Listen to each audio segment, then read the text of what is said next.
BSc part 2 के paper 2 में alcohols पढ़ रहे हैं हम, और इसी की अभिक्रियाएं जिनका कि हम अध्ययन कर रहे हैं, उसमें अगली अभिक्रिया हम लेंगे एस्टरीफिकेशन।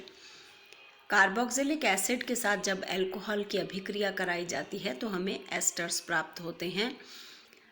कोई भी कार्बोक्सिलिक ग्रुप जिसमें आर डैश कुछ भी हो सकता है, methyl, ethyl, propyl, butyl, pentyl या आइसोपेंटाइल, और एल्कोहल में आर कोई भी ग्रुप हो सकता है।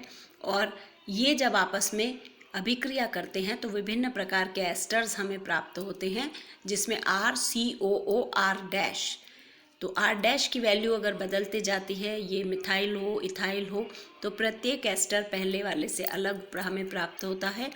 हर एक की प्रॉपर्टीज़ अलग होती हैं, खुशबू अलग होती है।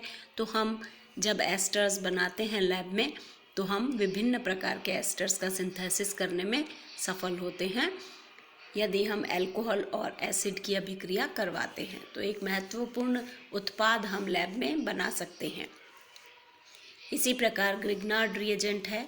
हम जानते हैं कि ग्रिग्नार्ड रिएजेंट जब भी सक्रिय हाइड्रोजन देने वाले किसी भी अणु के साथ अभिक्रिया करता है तो एल्केन प्राप्त होता है। यह हमने पहले भी अध्ययन किया है।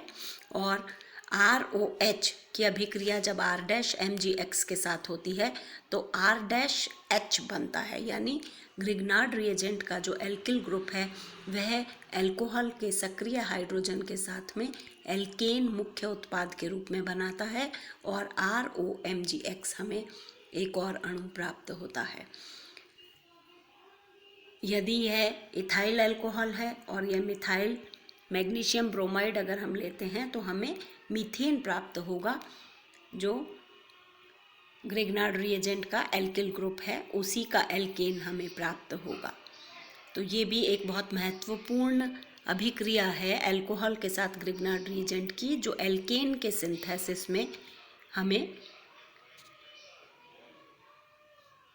पढ़नी होती है। अगली अभिक्रिया का अध्ययन हम करते हैं जिसमें डिहाइड्रोजिनेशन, जैसा नाम से हम जान सकते हैं, हाइड्रोजन अणु का निकलना। यदि किसी मॉलिक्यूल में से हाइड्रोजन निकल जाती है तो यहाँ पर ऑक्सीडेशन भी कहला सकता है ये, लेकिन हाइड्रोजन का निकलना जो है ये हमें अल्कोहल में से विभिन्न ऑक्सीडाइज्ड प्रोडक्ट देता है। जैसे अल्कोहल का कॉपर की उपस्थिति में 300 से 350 डिग्री सेंटीग्रेड पर जब डिहाइड्रोजिनेशन कराया जाता है तो हमें एल्डिहाइड एक उत्पाद मिलता है और हाइड्रोजन का अणु यहाँ पर हाइड्रोजन गैस के रूप में निकल जाती है।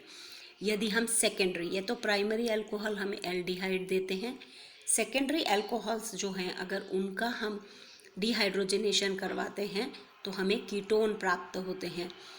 CH3 होल ट्वाइस CHOH का डिहाइड्रोजिनेशन कराने पर एक अणु हाइड्रोजन गैस निकलती है और ketone CH3 whole twice CO हमें प्राप्त होता है, एसीटोन।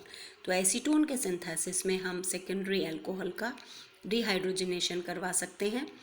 इसी प्रकार अगर टर्शरी अल्कोहल्स हम लेते हैं तो हमें एल्कीन्स प्राप्त होते हैं, और इसमें से एक वाटर मॉलिक्यूल एलिमिनेट होता है कॉपर, और 300 डिग्री सेंटीग्रेड पर उसको गर्म करने पर। तो डिहाइड्रोजिनेशन के द्वारा अल्कोहल एल्डिहाइड या कीटोन या एल्कीन्स देते हैं, जो डिपेंड करता है कि अल्कोहल किस प्रकार का है, प्राइमरी है या सेकेंडरी है या टर्शरी है।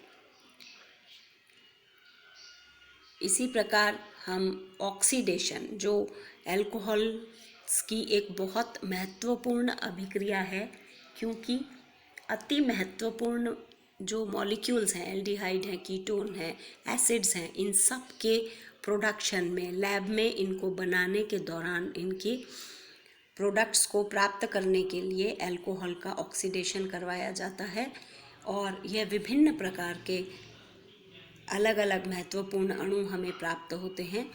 K2Cr2O7 और H2SO4 ये ऑक्सीडाइजिंग एजेंट हम अगर लेते हैं और प्राइमरी अल्कोहल का ऑक्सीडेशन कराते हैं तो हम ऑक्सीडेशन एल्डिहाइड प्राप्त होता है एक वाटर मॉलिक्यूल के साथ, सेकेंडरी अल्कोहल अगर हम लेते हैं तो हमें कीटोन प्राप्त होता है, जैसा कि डिहाइड्रोजनेशन में हमें प्राप्त हुआ था।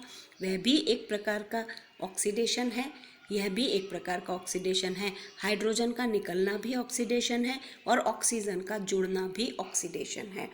तो यहाँ अगर हम देख सकते हैं ये ऑक्सीजन की प्रेजेंस में ये अभिक्रियाएं हो रही हैं, और यहाँ पर भी जो टर्शरी अल्कोहल है उसकी यदि ऑक्सीजन की प्रेजेंस में अभिक्रिया कराते हैं तो हाइड्रोजन निकलती है उसमें से, और यहाँ एल्कीन हमको प्राप्त होता है।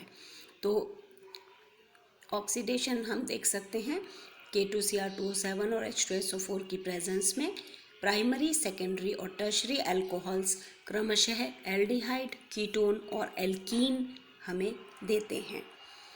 ओपेनॉर अभिक्रिया जो ऑक्सीकरण है ये एक बहुत महत्वपूर्ण नेम रिएक्शन है, जो कि हमें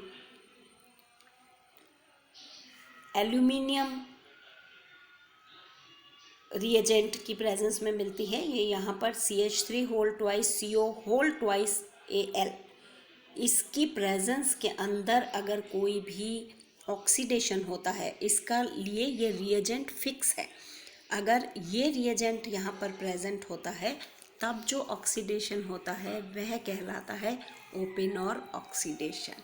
तो ये हमको ध्यान रखना है कि ये एक अति महत्वपूर्ण ऑक्सीडेशन है। और